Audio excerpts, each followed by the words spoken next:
വന്യജീവി ആക്രമണത്തിൽ നിന്നും ജനങ്ങളുടെ ജീവനും സ്വത്തിനും സംരക്ഷണം നൽകണമെന്നാവശ്യപ്പെട്ട് ബിജെപി ചാലക്കുടി മണ്ഡലം കമ്മിറ്റി ഡിഎഫ്ഒ ഓഫീസ് മാർച്ച് നടത്തി. കേരളത്തിലെ ജനങ്ങളും ആദിവാസി സമൂഹം നേരിടുന്ന വന്യജീവി ആക്രമണത്തിന് ശാശ്വത പരിഹാരം കാണണമെന്ന് ബിജെപി മണ്ഡലം കമ്മിറ്റി ആവശ്യപ്പെട്ടു. തുടർന്ന് നടന്ന ഡിഎഫ്ഒ ഓഫീസ് ധർണ സംസ്ഥാന കൗൺസിൽ അംഗം കെ എ സുരേഷ് ഉദ്ഘാടനം ചെയ്തു. മണ്ഡലം പ്രസിഡന്റ് ടി വി പ്രജിത്ത് അധ്യക്ഷത വഹിച്ചു. കൊരട്ടി മണ്ഡലം president P C Siju, Sajeev Pallath, Aneesh Chenthamara, K P George, C P Sebastian, Gireesh Kodassery, Rajesh Pisharikkal, K U Dineshan, M S Kumar, V K Murali, P T Jose എന്നിവർ നേതൃത്വം നൽകി. ഇന്നലെ ചാലക്കുടിയിലെ ജനങ്ങൾ എല്ലാവരും തന്നെ ചാലക്കുടി ഗവൺമെന്റ് ആശുപത്രിയുടെ മുൻപിൽ വളരെ വികാരഭരിതമായ രംഗങ്ങൾ കാണാൻ വേണ്ടിയാണ് വന്നത്. അവിടെ നമ്മുടെ ബഹുമാനപ്പെട്ട ചാലക്കുടിയുടെ MP ഉണ്ടായിരുന്നു. അതുപോലെ ഈ സർക്കാർ ഭരിക്കുന്ന സർക്കാരിന്റെ പ്രതിനിധികളും അവിടെ ഉണ്ടായിരുന്നു. ഈ സർക്കാരിന്റെ പ്രതിനിധികൾ വളരെ ഭംഗിയായി വന്ന് അവിടുത്തെ ആദിവാസി സമൂഹത്തെ രണ്ട് തട്ടിലാക്കിയതിന്റെ അനന്തര ഫലമായാണ് പ്രിയമുള്ളവരെ അവിടെ നമുക്ക് കാണാൻ വേണ്ടി സാധിച്ചത്. ഒരു കൂട്ടർ ഈ ബോഡി കൊണ്ടുപോകരുതെന്ന് പറയുമ്പോ മറുകൂട്ടര് മാറി നിൽക്കണം, ഞങ്ങൾ ഈ ബോഡി കൊണ്ടുപോകും എന്ന് പറയുന്ന ഒരു അവസ്ഥ ഉണ്ടാക്കിയത് CPM-ന്റെ കൃത്യമായ കുടില തന്ത്രമായിരുന്നു എന്ന് ഞങ്ങൾക്കെല്ലാം വളരെ വ്യക്തമായി ബോധ്യപ്പെട്ടു.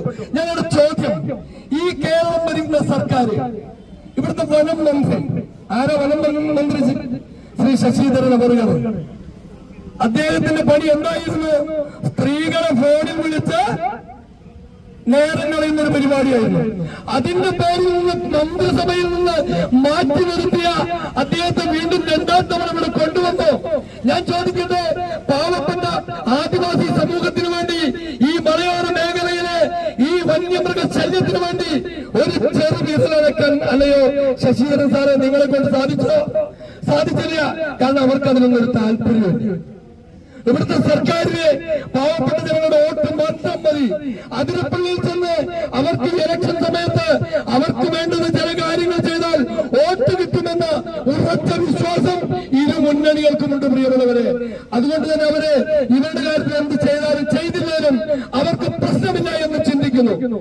മറ്റൊന്ന് ഞാൻ ചോദിക്കട്ടെ, ഈ കേരളം തിരിഞ്ഞു നിന്നിട്ടും കേരളത്തിന് വേണ്ടി കോടിക്കണക്കിന് പദ്ധതികളും കോടിക്കണക്കിന് രൂപകളും അനുവദിച്ചുകൊണ്ട് മുൻപോട്ട് പോകുന്ന കേന്ദ്ര സർക്കാരിന്റെ മുൻപില് ഇങ്ങനൊരു വിഷയത്തിന് വേണ്ടി ഒരു ലോകസഭയില് എഴുന്നേറ്റ് നിന്ന് ഈ നാട്ടിലെ പാവപ്പെട്ട ജനങ്ങളുടെ വോട്ട് മേടിച്ച് അധികാരത്തിലെത്തിയ, രണ്ടാം വട്ടം അധികാരത്തിലെത്തിയ MP ഒരു വട്ടമെങ്കിലും അതിരപ്പള്ളിയിലെ വിഷയം പറയാൻ അന്തസ് കാണിച്ചിട്ടുണ്ടോ? ചങ്കുറപ്പ് കാണിച്ചിട്ടുണ്ടോ?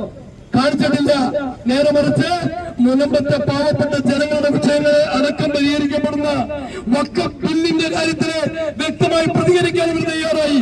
അപ്പൊ പാവപ്പെട്ടവന് വേണ്ടി ശബ്ദിക്കാൻ ഇവിടുത്തെ MP-ക്ക് സമയമില്ല. ഇവിടുന്ന് ജയിച്ചു പോയതിനു ശേഷം ഈ MP-യെ കാണുന്നത്